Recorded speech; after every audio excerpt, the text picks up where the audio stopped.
Hi, I'm Sophie and welcome to my world. You know, I've gotten a lot of requests for simple sewing projects. And so I've come up with what I call a simple sew sock sack. Yes, say that 7 times fast, right? Okay, a simple sew sock sack. And what it is it's a little sack that opens like this. And you can put your little treasures inside, and then it closes like this. And you can either pull it this way and wear it as a necklace, or you can pull out the other side and just have it like a little sack. So I'm going to show you how to make this right now. For this project, you're going to need a needle and thread. Now, I'm going to be using a large plastic needle just because it makes it easier for you to see it as I'm sewing it. But if you've got a regular needle and thread, that's what I would use. I would use a regular needle and thread. However, like I said, I'm going to be using a big plastic needle and I'm going to be using some yarn. Now, if you've got a big plastic needle, that's great, and you can certainly use it. It just is a little bit harder to get through the fabric. Just know that. You're going to need some scissors. You're going to need some ribbon, or if you have an old shoelace, you could use an old shoelace too. And you're going to need a sock. Now, what I want you to use is a sock that has lost its mate. Don't take a pair of socks. Your parents will probably get very upset with me. But just take one of those socks that's lost its mate. That happens to how many of us every day when we do our laundry. The one thing you want to make sure that you have on your sock is a large topper here that when you rub it in your fingers, you can feel that there's 2 pieces. That's important. Now, it doesn't have to be huge, but you do have to make sure that you can feel it, and when you rub it, you can feel that it separates into 2 pieces. Now, the great thing about a sock sack is that you can actually get 2 sacks from 1 sock. So I'm going to first start by taking my sock, and I'm going to cut it right here before the heel, right there. And then I'm going to cut this on the other side of the heel. And this is going to give me 2 sock sacks. Now, you're going to be sewing in 2 separate places, but I'll explain that a little bit later. Oh, I love using these as bracelets, so I'm just going to put that on there. Okay, first thing I'm going to do is I am going to scooch this a tiny bit until it separates, just like that. You don't want to cut through both layers. You just want to cut through that first top layer, and you just need a little snip, just a little snip to make a hole. And I'm going to flip it to the other side, make sure I'm about the halfway on the other side there, directly across from the hole that I just cut, and I'm going to do the same thing. Whoop, make it a little bit bigger than that. There we go. So I've got a hole here and a hole here. Now what I'm going to do is I'm going to take some ribbon, and about 1.5 yards is what you want. And I'm going to cut my ribbon on an angle so that I have a nice, sharp, pointed end to feed into my needle. Now, if you don't have a needle, you can use a paper clip. The only thing about a paper clip that I've found is that it opens up sometimes and it can get caught in your sock. So it's best if you have a big needle like this. Or what you could do is always put like a big piece of duct tape around the top so that you make a hard, movable edge that's almost like a needle. So what we're going to do is we're going to feed this into the hole here, and I'm going to go around. I'm not coming out the other side. I'm going to keep going. So I've already passed that hole once. Now that's the hole on the opposite side. Keep going. Try not to sew outside of your sock there. Just keep going around and around. You have to pull it every now and then. Okay, now, this is a point where I could come out the hole here. See this? There, I've come out the hole. But what I want to do is actually go around a second time. And the reason I want to go around a second time is because that's going to allow me to cinch it like a cinch sack. So I'm going around a second time right to now. Okay, that's there. And once again, coming out the other side. Now, almost there. It loves to come out, but you want to make sure that it comes out the hole and not through the sock. You're not sewing into the sock. Okay, now you just pull this out so that you have your 2 ends, your 2 loose ends, on one side here. And now, if you pull this open,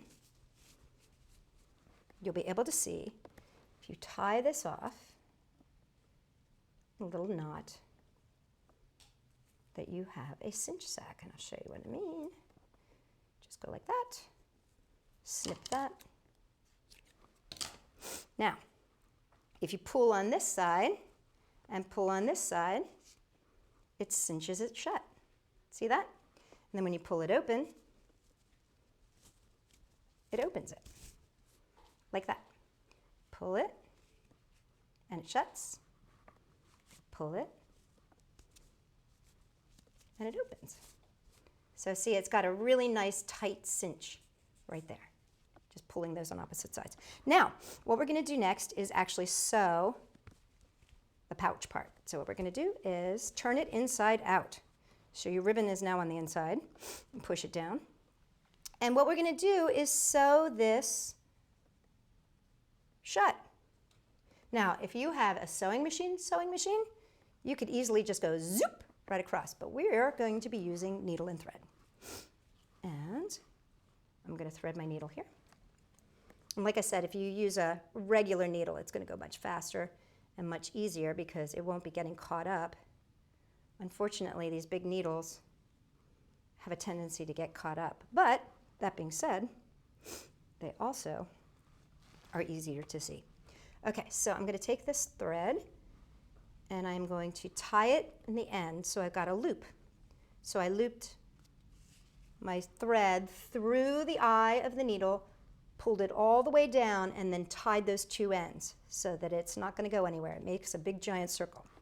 Now, for my first stitch, what I'm going to do is take my needle and push it right down through the two layers of fabric. Pull it through till it reaches the knot. Then I'm going to come back and secure this. And to secure it, what I'm going to do is take my needle, put it through those two layers, and this time, instead of just sewing straight down, I'm actually going to come back through the loop. And by coming back through the loop, I make a little knot. And there we go. Okay, so now I've got my knot and I'm nice and good. And what I'm going to do is what's called a whip stitch. So I'm going to go up and I'm going to come back through that hole. So see that loop of thread? I'm coming back through it. And I'm basically making a little knot. This is a whip stitch. Now I'm going to go again down and come through that looped hole. Now the only thing you got to be careful of when you have tied your thread like this is you got to make sure that you're not going through the two pieces that are here. So see, when I put this down, I'm making sure that my big loop is nice and big so I can see it, because I'll show you the mistake that can happen. I'm supposed to go through here, right?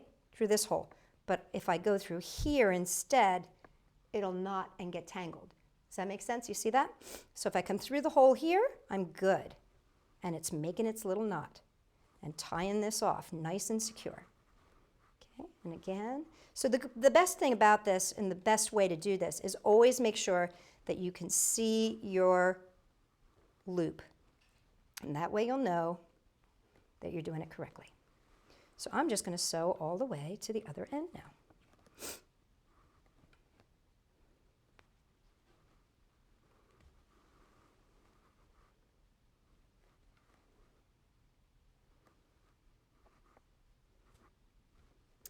Now, I've reached the end, and if I feel like I might have some loose little holes along the way here, I can come back in the other direction and do the same thing that I just did in between the stitches that I've already placed. Now, here's the thing. When you're using a regular needle and thread and it goes through the fabric a little easier, you normally can get it tighter. However, in this case, because I'm using this larger needle and the yarn, there's the possibility that I've left a couple little gaps. So I'm coming back. And you know what? It's always good to make sure that it's extra secure, especially if you're going to be putting your change or your lunch money or a key or fairy treasures or something special in here. And remember, the more you do this, the more you practice, the better and quicker you'll get. Okay, and again, if I did have a regular needle, I wouldn't be having so much trouble. And there we go. Okay, now I'm at my end, and so now I'm going to tie it off just like I started in the beginning. So I'm going to push it through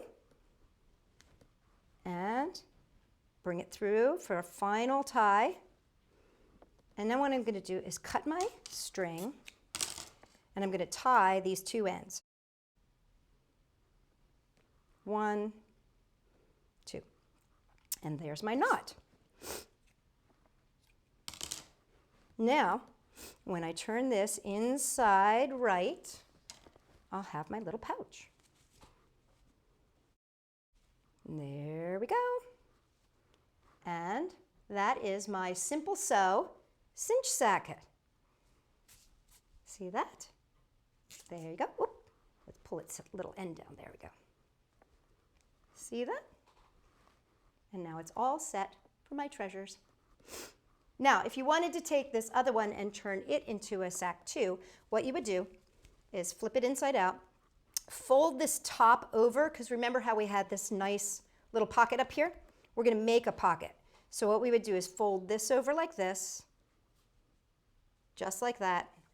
I've turned it inside out. I've folded from the outside back to the inside, okay? And then I would do my whip stitch all around this edge. And then that's going to give me my pocket so that when I pull it out like this, I can redo exactly what I did here, do a little snip, then I put my ribbon through. So out of one sock, you can get 2 pouches. For more fun ideas using a needle and thread and maybe an extra pair of socks that are lying around, come and check us out at Sophie-World.com.